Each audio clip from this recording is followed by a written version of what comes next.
Thiruvananthapuram Lourdes Forane പള്ളിയിൽ നിന്ന് നമുക്കൊപ്പം ചേരുന്നത് ആർ റോഷിപാലാണ്. ഇപ്പോൾ കർദിനാൾ മാർ ജോർജ് കൂവക്കാടിന് ദേവാലയത്തിൽ സ്വീകരണം നൽകുന്നുണ്ട്. റോഷിപാലുണ്ട്. റോഷിപാൽ, ആരൊക്കെയാണ് ഈ കർദിനാളിന് സ്വീകരണം നൽകാനായുള്ള നേതാക്കൾ ആരൊക്കെയാണ് എത്തിയിരിക്കുന്നത്? എന്തൊക്കെ ഒരുക്കങ്ങളെല്ലാം പൂർത്തിയായിട്ടുണ്ടോ അവിടെ?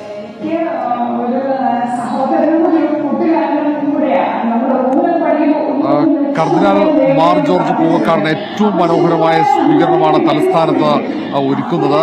ശശി തരൂരും റോഷി അഗസ്റ്റിൻ, മന്ത്രി റോഷി അഗസ്റ്റിനും ചേർന്നാണ് കർദിനാളിനെ സ്വീകരിച്ച് ലൂർദ് ഫെറോന പള്ളിയിലേക്ക് ആനയിച്ചത്. അല്പസമയത്തിനകം സ്വീകരണ യോഗം ആരംഭിക്കും. അതിനുശേഷം പ്രത്യേക കുർബാന ഉണ്ടാകും. ഈ പാതിര കുർബാന ഉൾപ്പെടെ മുകളിൽ ഈ സ്വീകരണത്തിന് ശേഷം തൊട്ടു പിന്നാലെ തന്നെ ഉണ്ടാകും. വിശ്വാസികളുണ്ട്. നേരത്തെ തന്നെ കർദിനാൾ ഇവിടെ എത്തിയിട്ടുണ്ട്. കർദിനാളിന് ഒരുപക്ഷെ ഏറ്റവും മനോഹരമായ രീതിയിൽ തലസ്ഥാനത്തേക്ക് എത്തുമ്പോഴുള്ള സ്വീകരണം വിശ്വാസികൾ, അതും ക്രിസ്മസ് ദിനത്തിൽ സ്വീകരണം ഒരുക്കിയിരിക്കുന്നു എന്നതാണ് പ്രത്യേകത. ക്രിസ്മസ് ആഘോഷങ്ങൾ എല്ലായിടത്തും നടക്കുമ്പോൾ അതിന്റെ ഭാഗമായി അതിന്റെ തിരുക്കർമ്മങ്ങൾ നിർവഹിക്കാൻ വേണ്ടി കൂടിയാണ് ചങ്ങനാശ്ശേരി രൂപതയുടെ കീഴിലുള്ള തിരുവനന്തപുരത്തെ PMGയിലെ ലൂർദ് ഫെറോന പള്ളിയിലേക്ക് കർദിനാൾ മാർ ജോർജ് കൂവക്കാട് എത്തിയത്.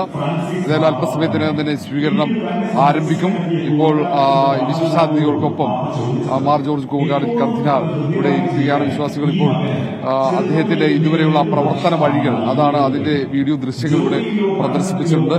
അതിനുശേഷം ആണ് സ്വീകരണ യോഗം ആരംഭിക്കുക. ആ സ്വീകരണ യോഗത്തിന് പിന്നാലെ തന്നെ മാർ ജോർജ് കൂവക്കാടിന്റെ നേതൃത്വത്തിലാണ് ഈ ക്രിസ്മസ് തലേന്നുള്ള ഈ പാതിര കുർബാന ഉൾപ്പെടെയുള്ള എല്ലാ ചടങ്ങുകളും ഈ ലൂർദ് ഫെറോന പള്ളിയിൽ നടക്കുക. റോഷിപാൽ, ഇപ്പോൾ ചോദിക്കാനുള്ള ഒരു കാര്യം, നമ്മള് ഒരു സംഭവ ബഹുലമായ ഒരു വാർത്ത വന്നിട്ട് മിനിറ്റുകളെ ആയിട്ടുള്ളൂ. തലസ്ഥാനത്ത് നിന്ന് ഗവർണറുടെ മാറ്റം, ഈ ഓണമായാലും ക്രിസ്മസ് ആയാലും ഒക്കെ വലിയ രീതിയിൽ ആഘോഷിക്കുന്ന ഒരു വ്യക്തിയാണ് ആരിഫ് മുഹമ്മദ് ഖാൻ. ഈ അടുത്ത ക്രിസ്മസിന് നമുക്ക് പുതിയൊരു ഗവർണർ എത്തുകയാണ് അല്ലേ റോഷിപാൽ? സംഭവ ബഹുലമായ ഒരു കാലത്തിന് ശേഷം ഇനി വീണ്ടും ഒരു സംഭവ ബഹുലമായ ക്രിസ്മസ് ആഘോഷങ്ങളും ഒരു കാലവും ഒക്കെ വരുമോ എന്ന് നമുക്ക് കാത്തിരുന്ന് കാണാം അല്ലേ?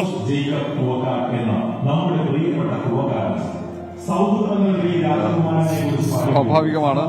കാരണം കഴിഞ്ഞ കാലങ്ങളിൽ നമുക്ക് ഈ സംസ്ഥാന സർക്കാരും ഗവർണർ ആരിഫ് മുഹമ്മദ് ഖാനും തമ്മിലുള്ള തർക്കമുണ്ടായത് തന്നെ ഒരു ഓണാഘോഷവുമായി ബന്ധപ്പെട്ടായിരുന്നു. ഓണാഘോഷത്തിന് ഗവർണറെ ക്ഷണിച്ചില്ല എന്ന ഒരു പരാതി ഉയർത്തിക്കൊണ്ടാണ് അത് പിന്നീട് അങ്ങോട്ടേക്ക് തർക്കങ്ങളുടെ തുടക്കം തന്നെ മാറ്റി നിർത്തിയെന്ന പരാതി ഉന്നയിക്കുന്നു. അങ്ങനെ പോയി. ഏതായാലും ഗവർണർ ആരിഫ് മുഹമ്മദ് ഖാനെ ബീഹാറിലേക്ക് മാറ്റുകയും പകരം ബീഹാറിലെ ഗവർണറെ ഇങ്ങോട്ടേക്ക് കൊണ്ടുവരികയും ചെയ്യുകയാണ് ചെയ്യുന്നത്. അപ്പോൾ ഇനി പുതുതായി വരുന്ന ഗവർണർ എങ്ങനെയാണ്? ഗോവക്കാരനാണ് അദ്ദേഹം. വന്നു കഴിഞ്ഞാൽ, ചുമതല ഏറ്റെടുത്തു കഴിഞ്ഞാൽ സമാനമായ രീതിയിലാണോ എന്ന് വ്യക്തമല്ല. ഏതായാലും ആരിഫ് മുഹമ്മദ് ഖാൻ ഇവിടെയുള്ള സമയത്ത് ഗവർണറായിരിക്കുമ്പോൾ വലിയ ആഘോഷങ്ങൾ അതിന്റേതായ രീതിയിൽ വേദിയായി, രാജ്ഭവന് വേദിയാക്കി മാറ്റാറുണ്ടായിരുന്നു. ഇനിയിപ്പോൾ പുതുതായി കേരള ഗവർണറായി വരുന്ന രാജേന്ദ്ര വിശ്വനാഥ് അരക്കർ എങ്ങനെയാണ് ഈ ആഘോഷങ്ങളെ കാണുന്നത്? സമാനമായ രീതിയിൽ തന്നെ വലിയ രീതിയിൽ സർക്കാരിനെതിരെയുള്ള പോരാട്ടം നയിക്കുമോ എന്നതാണ് രാഷ്ട്രീയ കേരളം ഉറ്റുനോക്കുന്നതും. ഗവർണർ ഏതായാലും ആരിഫ് മുഹമ്മദ് ഖാൻ ഇപ്പോൾ ദില്ലിയിലാണുള്ളത്. അല്ലെങ്കിൽ ഒരുപക്ഷെ ക്രിസ്മസ് ആഘോഷങ്ങൾ രാജ്ഭവനിൽ നടത്തിയേനെ. ഓക്കെ റോഷിപാൽ, എന്തായാലും ഇപ്പോൾ അവിടെ ചടങ്ങുകളൊക്കെ നടക്കുകയാണ്. ഇനി ആഘോഷങ്ങൾ, ഒപ്പം ഈ പ്രത്യേകമായിട്ടുള്ള ചടങ്ങുകളാണോ ഇന്നിപ്പോൾ? എന്താണ് ഈ പ്രത്യേക പാതിര കുർബാന കർദിനാൾ കൂടിയുള്ള ഒരു സമയത്ത് എത്രത്തോളമാണ് ചടങ്ങുകൾ? മറ്റ് കലാപരിപാടികളുണ്ടോ? ഈ പ്രത്യേക പ്രാർത്ഥനാ ചടങ്ങുകളൊക്കെ ഉണ്ടോ ഇതിന് മുന്നോടിയായി? ഇനി ഈ സ്വീകരണം കഴിഞ്ഞാൽ, ചടങ്ങുകൾ പൂർത്തിയായാൽ തൊട്ടു പിന്നാലെ തന്നെ തിരുകർമ്മങ്ങളാണ്. പ്രത്യേക കുർബാന, പാതിര കുർബാനയുണ്ട്. അതിനു പുറമെ മറ്റ് ചടങ്ങുകളും അതൊക്കെ പള്ളിയിൽ മുകളിൽ കത്തീഡ്രലിൽ നടക്കും. ഏതാണ്ട് 12 മണിവരെയെങ്കിലും ഇവിടെ ഇന്ന് ക്രിസ്മസ് തലേന്ന് വലിയ ആഘോഷങ്ങൾ, ചടങ്ങുകൾ ഉണ്ടാകും. ഇതിൽ മന്ത്രിയും MP-യും MLA-യും ഒക്കെ പങ്കാളിയായ പരിപാടി ഒരുപക്ഷെ ഈ ഫെറോന പള്ളിയിൽ മാത്രമായിരിക്കും. ശരിയാണ് റോഷിപാൽ പറഞ്ഞതുപോലെ ദൃശ്യങ്ങളിൽ തന്നെ കാണാം. ശശി തരൂർ MP ഉണ്ട്, VK പ്രശാന്ത് MLA ഉണ്ട്, മന്ത്രി റോഷി അഗസ്റ്റിൻ ഉണ്ട്.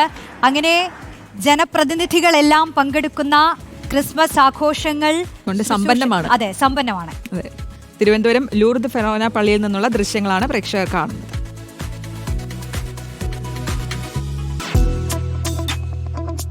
ചടങ്ങുകളിലേക്കൊക്കെ കടക്കുകയാണ് അവർ.